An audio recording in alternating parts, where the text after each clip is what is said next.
It's Wednesday night, so we take you now to Duffy's Tavern with our guest tonight, Mr. John J. Anthony and Mrs. Nussbaum of Allen's Alley, and starring Archie himself, Ed Gardner.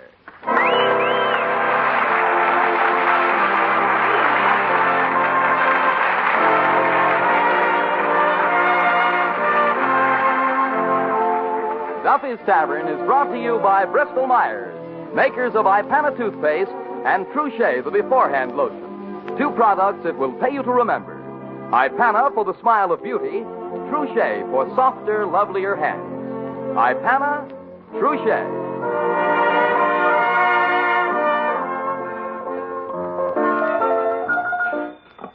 Hello, Duffy's Tavern, where do you eat meat to eat? Archie the manager speaking. Duffy ain't here. Oh, hello, Duffy. Hey, Duffy, did you hear me on the Fred Allen show Sunday? You did, huh? What'd you think of me performance? To high heaven, huh?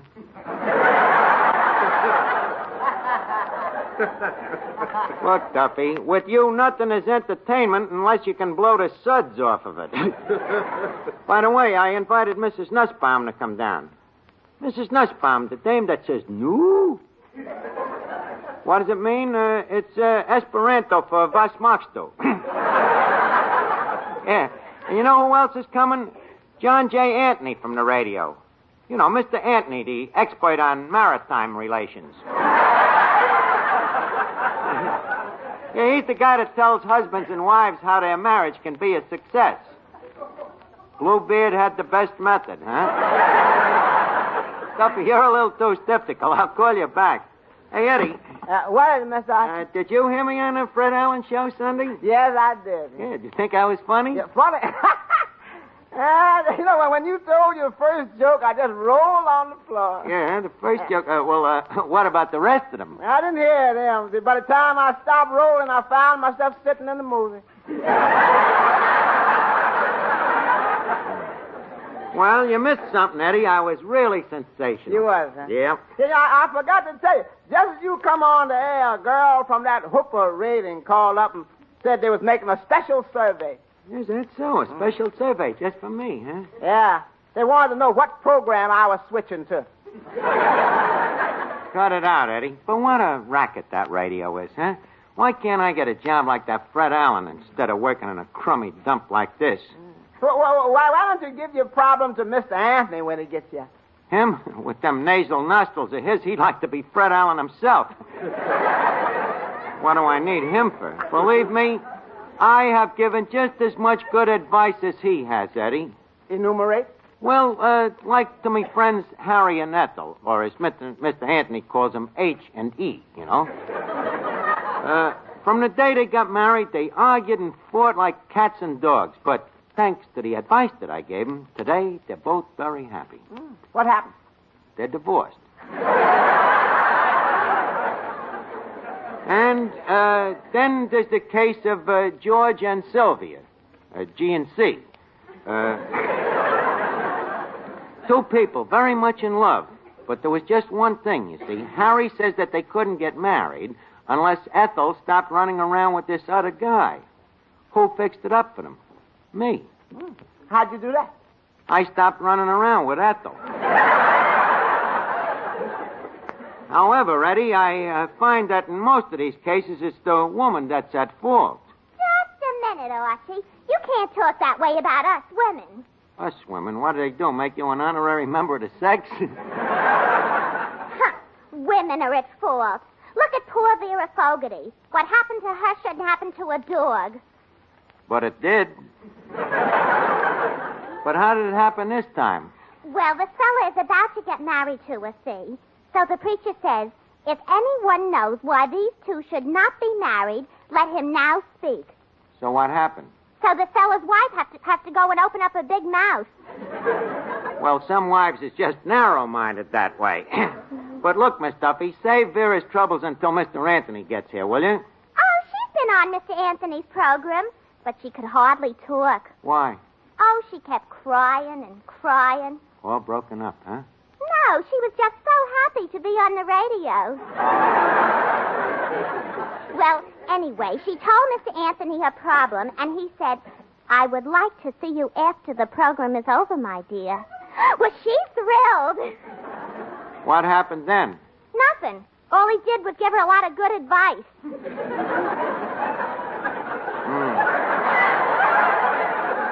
Well, look, Miss Duffy, why don't you stop running around with that dumb Vera? You know, a person is judged by the company he keeps. Hello, what? Hiya, Judge. Hiya, Finnegan. Say, I'd like to talk to Mr. Anthony. Wouldn't Ripley be better? About what? About my mother and father. Last night, me old man comes home at 5 this morning. Yeah? And me mother is waiting up for him with a baseball bat. Oh. Any hits? Yeah, she drove in 4 stitches.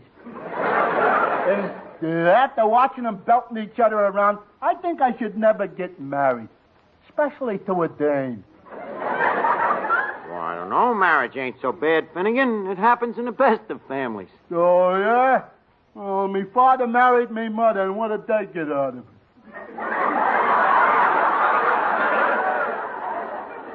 I think you're just being self-conscious.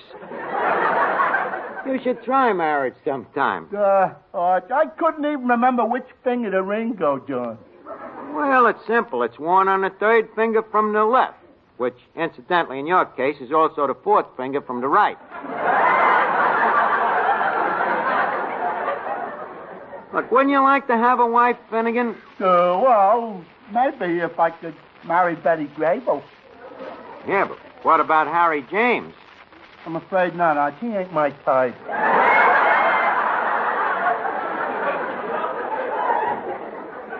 Look, marriage is nothing to joke about, Finnegan. You're making fun of a very sad subject. Don't forget, marriage goes back a long way, back to the Dark Ages, which should be a hop, skip, and a jump for you. Them was the days when if a caveman wanted a wife, he just went out and hit some dame over the head with his club. This was the first form of woman suffrage. Well, I'll accept that. Good. You know, marriage was better in them days, Arch. You didn't have to buy a dame a lot of clothes. Oh, them guys had their problems too, Finnegan. Even them cave maidens used to say, "Darling, I simply haven't a thing to wear. You'll have to go out and buy me a new leaf." So the husband would have to say, "Another new leaf? Woman, do you think them leaves grow on trees?" Yes, Finnegan, it was ever twas. Well, Arch, you made me see marriage in a new light. I think I'll toss a coin. There it is. Heads. Well, looks like I stick to bubble gum. What was tails? Tootsie Rolls. Finnegan, maybe on second thought you shouldn't get married. Why not? It'd be tempting heredity.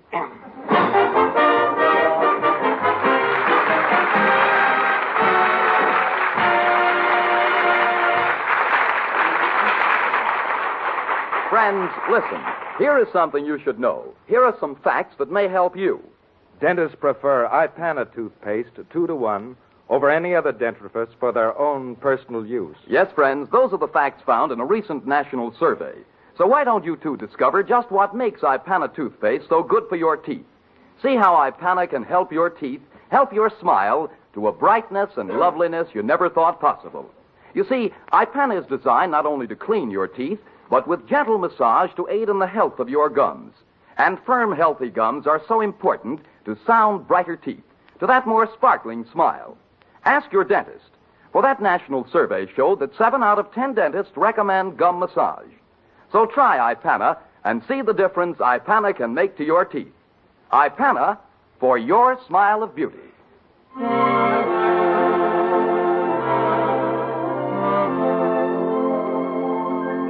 Hey, Eddie. What is it, Mr. Mr. Anthony didn't get here yet, huh? No, sir. I wonder what's keeping him. I don't know. But maybe he's having a fight with his wife. Don't be silly, Eddie. A guy like Mr. Anthony don't fight with his wife. Want to bet? Well, Mr. Anthony.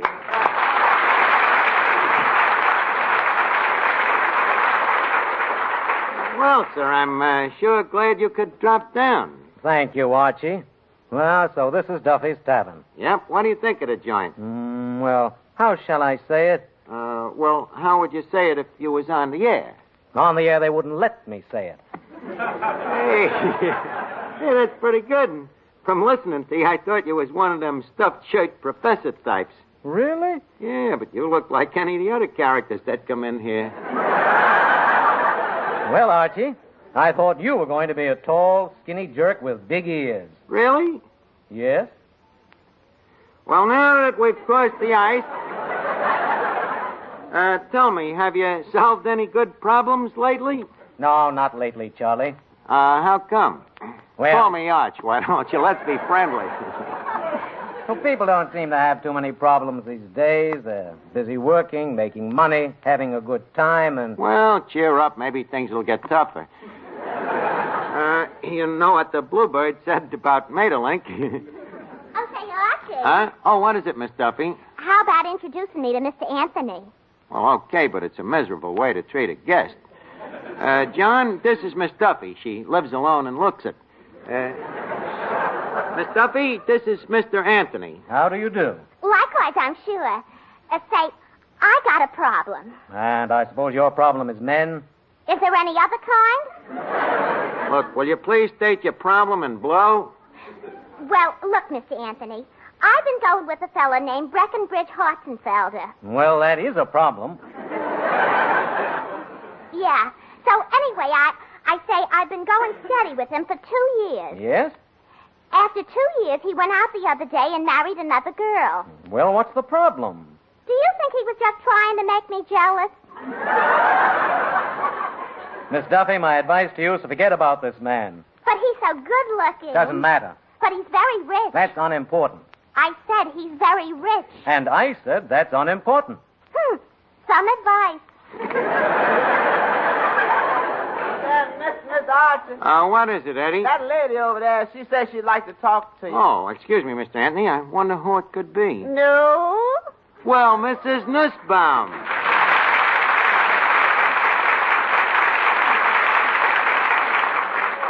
You was expecting maybe the King Cohen trio.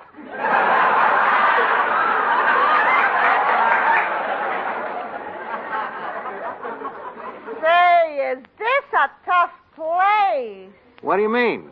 As I'm walking past the free lunch counter, is making a fist to pig's knuckles. Yeah, I guess the rigor mortis must have set in again. What can I do for you, Mrs. Nussbaum? I'm looking for my husband, Pierre. He is leaving my bed and board. Oh, he walked out on you, huh? Like he was Ambassador Mazeltov. Well, that's strange. I thought you and Pierre was very happy. In the first connubial days, yes. Then Pierre is making himself a Don Juan, a regular Casablanca. Oh, Archie, from my slipper he is drinking seltzer water. Every day he is sending me 12 Mrs. Minerva roses. And you? I am working on Pierre the while.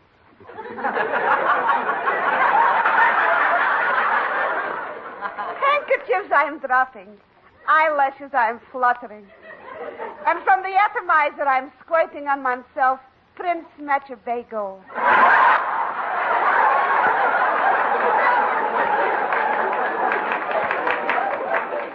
Well, tell me, when did you first notice the change in Pierre? It was like this. One night we're going to the movies. It is crowded, so Pierre and me, we are taking separate seats. Pierre is in one row, I am in the next. All through the picture, Pierre is turning around to the seats in back for necking and kissing. Well, that sounds sweet. What's wrong with that? I am sitting in front from Pierre. Oh, well, I don't blame you then. So you're through with Pierre and men, huh? Pierre, yes. Men, I'm giving another chance. But this time should be romance. A knight in shining armor. Pierre wasn't the type, huh? By Pierre is shining only the pants. for my dream man, a Sir Lancelot. A Prince Charming who will carry me away to his castle. Say, Art. It's him, my Prince Charming. Archie, the introduction, please. It should be proper. Oh, by all means, Clifton Finnegan, shake hands with Pansy Nussbaum. Charmed, I'm sure. Such manners, such a doll. A gentleman from the world. Tell me, haven't we met someplace before?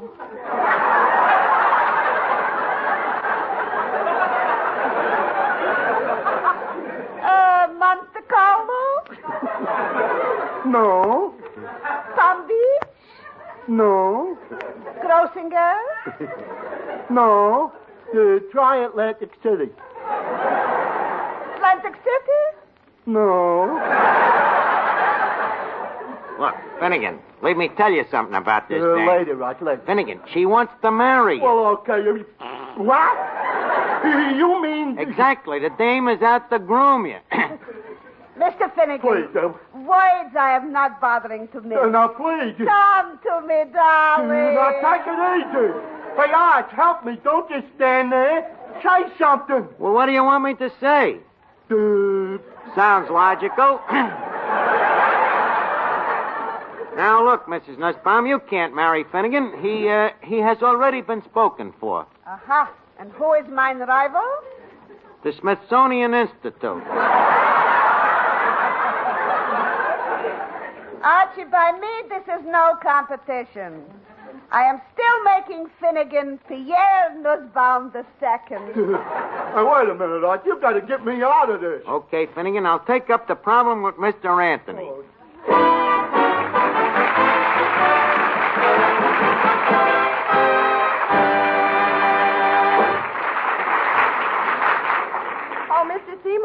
Mr. Seymour. Yes? Oh, yes, ma'am. What can I do for you? Well, I have a problem. Oh, then you want Mr. Anthony. No, I want you. You're the expert on hand care, aren't you? Well, Well, I heard you mention something about Trouchet at the beginning of this program, and I need something to stop my hands from becoming so rough and dry. Then I'm your man. And Trouchet is the hand lotion to use. Look, I'll bet one reason your hands won't stay soft and lovely is because you have to do dishes and light laundry and all those little soap and water jobs, right? Right. Okay, so what you need is a hand lotion that will guard your hands. Guard them even while they're in hot soapy water. You mean Trouchet will guard my hands even while they're in dishwater? It sure will. You see, Trouchet is the beforehand lotion. You put it on before you get to work, before you do your dishes. So Trouchet can guard your hands from the rough drying effects of hot soapy water. Well, that makes a lot of sense. But how about after I get finished with my work, or when my hands get chapped from cold weather? Can I use Trouchet then? Of course you can. You can use creamy, fragrant Trouchet as you use any hand lotion. But with Trouchet, you get a plus. Something none of those ordinary hand lotions give you. Beforehand protection when you need it most. So, friends, why don't you all try this new way of helping to keep your hands soft and lovely? Why don't you begin today to use Trouchet? Trushay.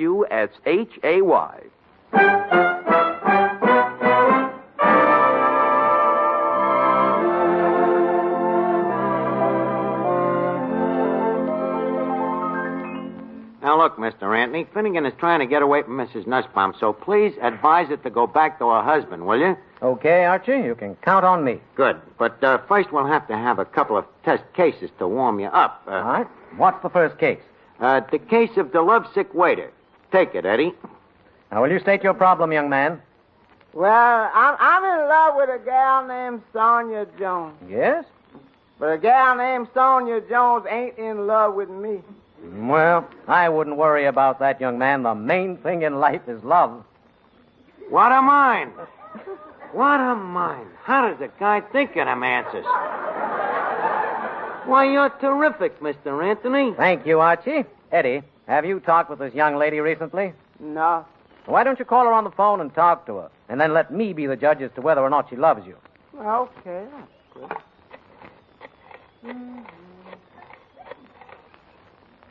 Hello?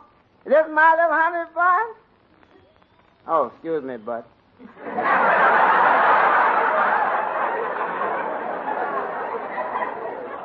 Now, I want to talk to Sonia. Hello, Sonia? Yeah, this is Dreamboat. No, not Charlie. No, not Frankie.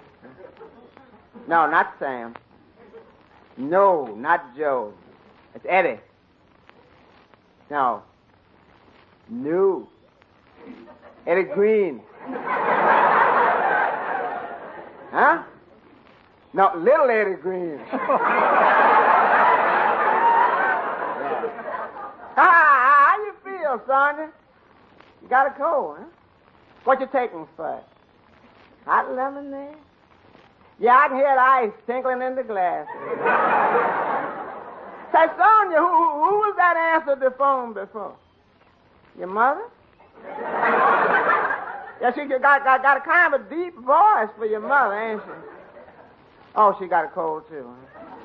Yeah, well, take care of yourself, honey. I'll be seeing you. Oh, Sonia, don't drink too many of them hot lemonades. You know how them bonded lemons affect you. Goodbye. Well, you do have a problem, young man. But I've seen cases like this before. They always seem to work out somehow. I'm sure one of these days you'll find yourself married to this Sonia. Well, I would like to marry Sonia, but I sure hate to have that guy for a mother-in-law. And that takes care of the case of the lovesick waiter.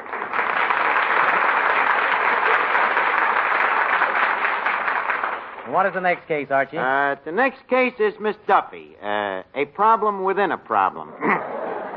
What's your trouble this time, Miss Duffy? Well, it's like this.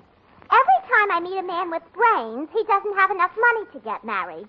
And when I meet one with money, he's got too much brains to get married. What should I do, Mr. Anthony? Now, my child, the answer to your problem is simple. Have courage. Have patience. The right one is going to come along. Surely somewhere in this world there must be a man with no money and no brains.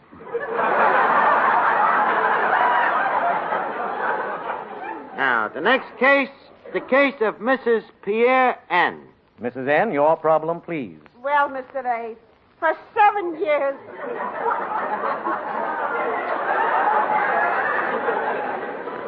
For 7 years, like through a looking glass, I'm waiting for my husband, Pierre. Every spring, I'm hoping he's coming back to me, like a swallow from Capistrami. Precisely, why did your husband leave you? Who knows? Why did Anthony leave Cleopatra? Madam, please, here I ask the question. Okay, so ask me a question. What's your problem?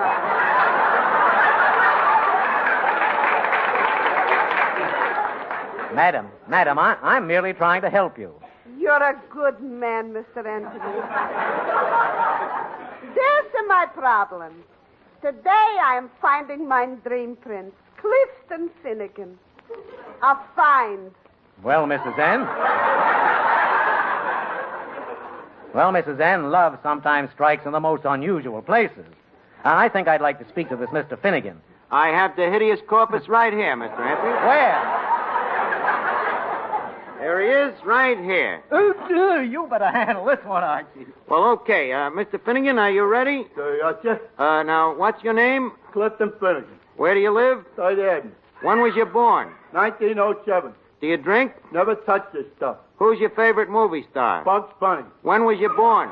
Clifton Finnegan. How old are you? Third Avenue.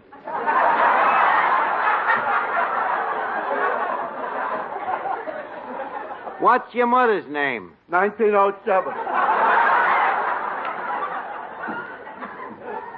Do you drink? Bugs Bunny. Are you married? Never touch this stuff.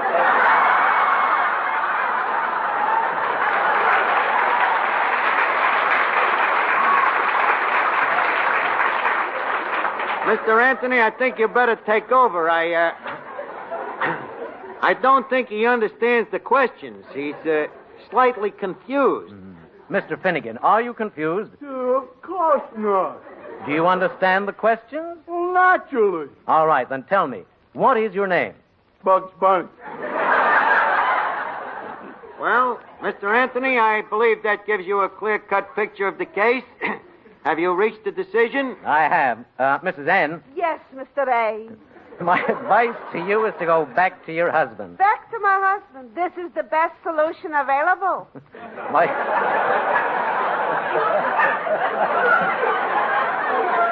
My dear friend, under the circumstances, it's the only thing for you to do. Find Pierre, and I know that you will again find true happiness. Pearls of wisdom. I am seeing the light. Oh, Pierre will be so happy. Excuse me a second. Hello? Who? Yes, she's here. Mrs. Nussbaum, it's Pierre. Mein Pierre. Oh, I am too overcome to talk. You tell him the good news, Archie. Okay. Hello, Pierre. Your wife Pansy is here and wants you back. Yep. And you can thank Mr. Anthony for bringing you two together again. Huh? Mr. Anthony should drop dead.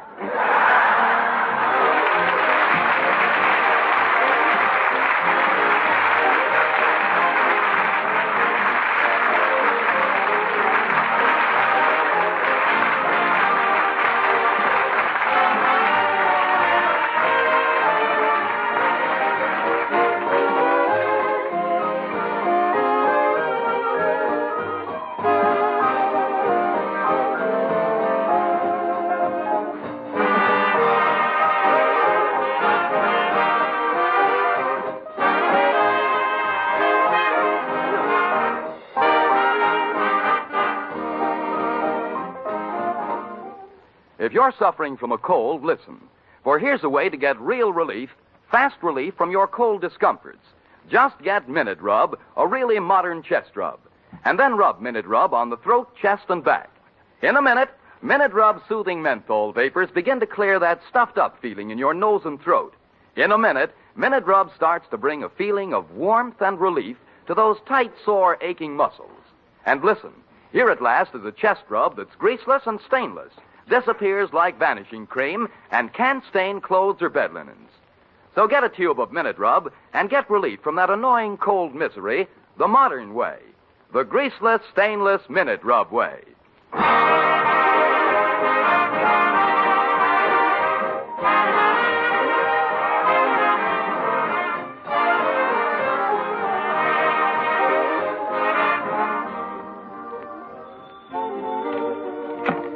Hello, Duffy's Tavern. Where do you eat meat to eat? Oh, hello, Duffy. Yeah. Well, that's right, Duffy. Next week, Edward G. Robinson. As Mrs. Nussbaum says, Little Scissor. You know? Okay, Duffy. We'll see you next week, and so long. Good night, everybody.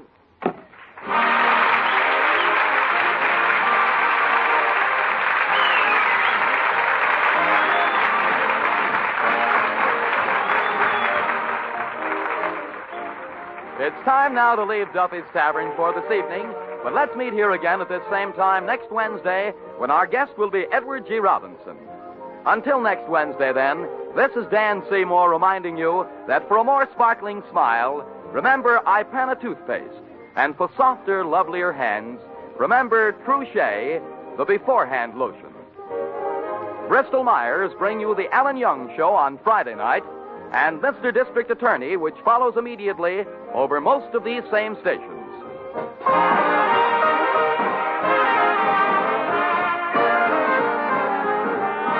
This is NBC, the National Broadcasting Company.